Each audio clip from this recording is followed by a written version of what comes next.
Hello friends, welcome to the next exam. आज है 14 अक्टूबर 2023 और आज जितने भी करंट अफेयर के प्रश्न बन सकते हैं उन सभी प्रश्नों को हम इस वीडियो में डिस्कस करेंगे। तो आप वीडियो को शुरू से अंत तक देखिएगा। चलिए शुरू करते हैं। आज का पहला प्रश्न है हमारा, हाल ही में कहाँ लैंडस्केप और बागबानी एक्सपो 2023 का उद्घाटन किया गया है? Option A Nai Delhi, option B Bengaluru, option C Chandigarh, option D Mumbai. तो लैंडस्केप और बागबानी एक्सपो 2023 का जो उद्घाटन किया गया है वह मुंबई में किया गया है। कहाँ पर? मुंबई में किया गया है। ठीक है। लैंडस्केप एंड गार्डनिंग एक्सपो 2023 का आयोजन मुंबई में 11 अक्टूबर को शुरू हुआ। यह लैंडस्केप एंड गार्डनिंग एक्सपो का 16वां संस्करण है। कौन सा है? 16वां संस्करण। इस सम्मेलन का उद्घाटन अभिनेत्री उर्सा उस गांवकर द्वारा किया गया। ये देख सकते हैं। ठीक है। यह पहली बार है कि मुंबई इस तरह के एक्सपो की मेज़बानी कर रहा है, यानी कि मुंबई में एक्सपो की पहली बार मेज़बानी है। ठीक है, पहली बार है। अगला प्रश्न है हमारा, हाल ही में किस राज्य सरकार द्वारा 1100 यानी कि 1100 महिला बीट कांस्टेबलों को गुलाबी स्कूटी दी जाएगी?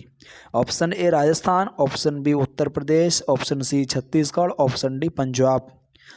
तो उत्तर प्रदेश सरकार द्वारा, उत्तर प्रदेश राज्य सरकार द्वारा 1100 महिला बीट कांस्टेबलों को 1100 महिला बीट कांस्टेबलों को गुलाबी स्कूटी दी जाएगी। ठीक है।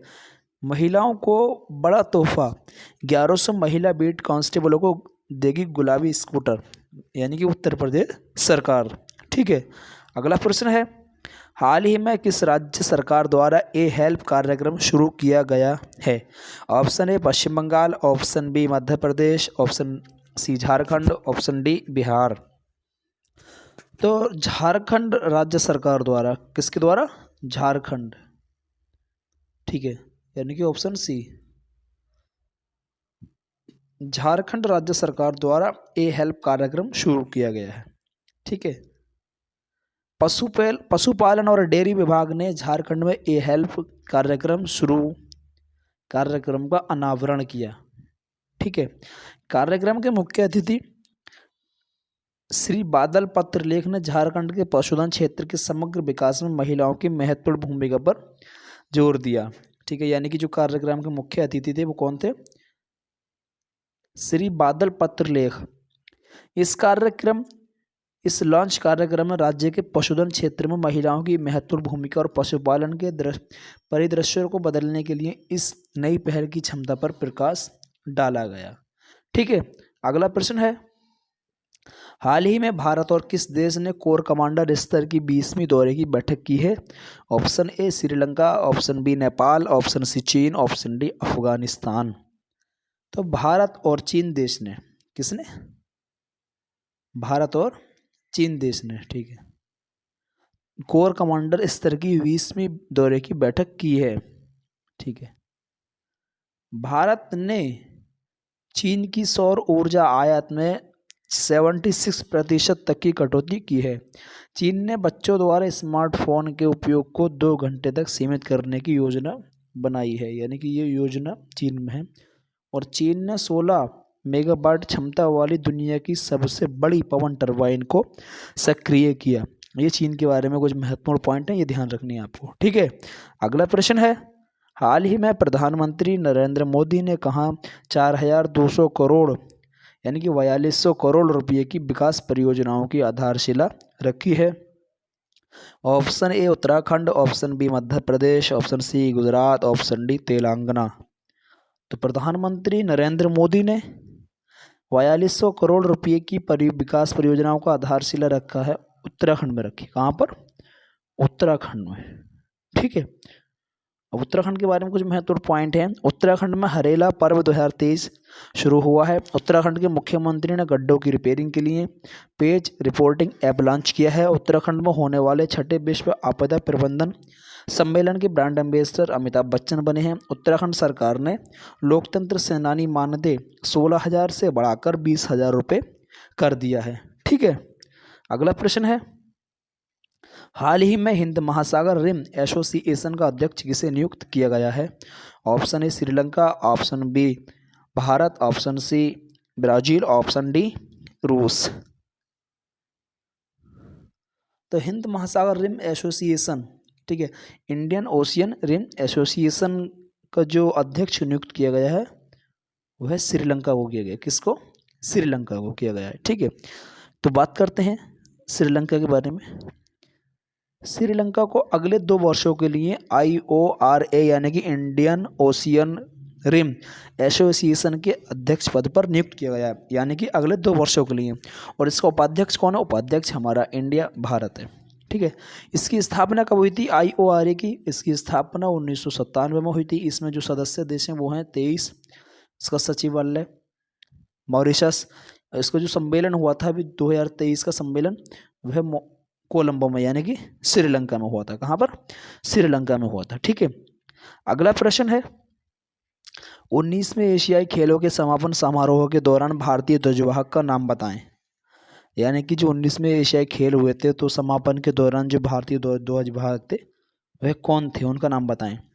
तो 19वें एशियाई खेलों के समापन समारोह के दौरान भारतीय ध्वजवाहक जो है वह PR श्रीजेश। कौन थे? PR श्रीजेश। ठीक है, अब ये तो पता है आपको कि 19वें एशियाई खेल कहाँ हुए? ये हांगझोउ में हुए थे। ठीक है, Hangzhou Olympic sports centre stadium में आयोजित समापन समारोह में PR श्रीजेश भारतीय ध्वजवाहक थे। ये कौन है? ध्वज श्रीजेश कौन है? ये वह भारतीय पुरुष टीम के गोलकीपर हैं।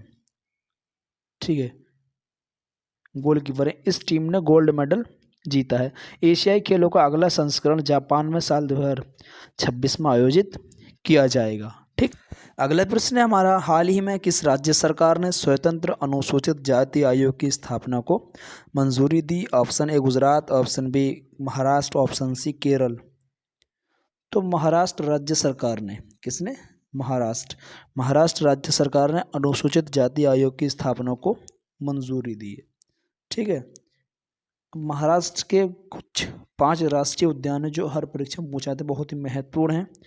पहला है चंदोली राष्ट्रीय उद्यान, दूसरा है गुगुमल नेशनल पार्क, और तीसरा है तडोबा अंधारी टाइगर रिजर्व, और चौथा है संजय गांधी राष्ट्रीय उद्यान, और 5वां है नवेगांव राष्ट्रीय उद्यान। ठीक है, अगला प्रश्न है, हाल ही में किस राज्य में सेतु बंध योजना के तहत 118.50 करोड़ रुपए की 7 पुल परियोजनाओं को मंजूरी दी गई है? Option A Haryana, option B Arunachal Pradesh, option C Madhya Pradesh, option D Gujarat. तो सेतु बंध योजना के तहत 118.50 करोड़ रुपए की 7 पुल परियोजनाओं की जो मंजूरी दी गई है वह अरुणाचल प्रदेश में। कहाँ पर? अरुणाचल प्रदेश में दी गई है। ये किसके द्वारा? तो श्री नितिन गडकरी ने सेतु बंधन योजना के तहत अरुणाचल प्रदेश में 118.50 करोड़ रुपए की 7 पुल परियोजनाओं को मंजूरी दी है। ठीक है, मंजूरी दी है। अगला प्रश्न है, हाल ही में 8वें ब्रिक्स कंपटीशन कॉन्फ्रेंस 2023 का उद्घाटन किसने किया है? Option A Anurag Thakur, option B Ashok Bhushan, option C doctor S Jaishankar, option D इनमें से कोई नहीं। ठीक है,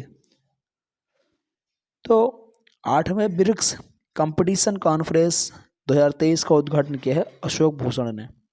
किसने? अशोक भूषण जी ने। ठीक है, तो राष्ट्रीय कंपनी अपीलीय न्यायाधिकरण NCLAT के अध्यक्ष न्यायमूर्ति अशोक भूषण ने नई दिल्ली में 8वें ब्रिक्स अंतर्राष्ट्रीय प्रतिस्पर्धा सम्मेलन ब्रिक्स ICC 2023 का उद्घाटन किया। किसने किया? अशोक भूषण ने। ये कौन है अशोक भूषण? राष्ट्रीय कंपनी कानून अपीलीय न्यायाधिकरण NCLAT के अध्यक्ष न्यायमूर्ति डॉक्टर अशोक भूषण। ठीक है दोस्तों, हमारे चैनल को सब्सक्राइब कीजिए, वीडियो को लाइक कीजिए, शेयर कीजिए और कमेंट कीजिए, और हमारे चैनल से बने रहिए।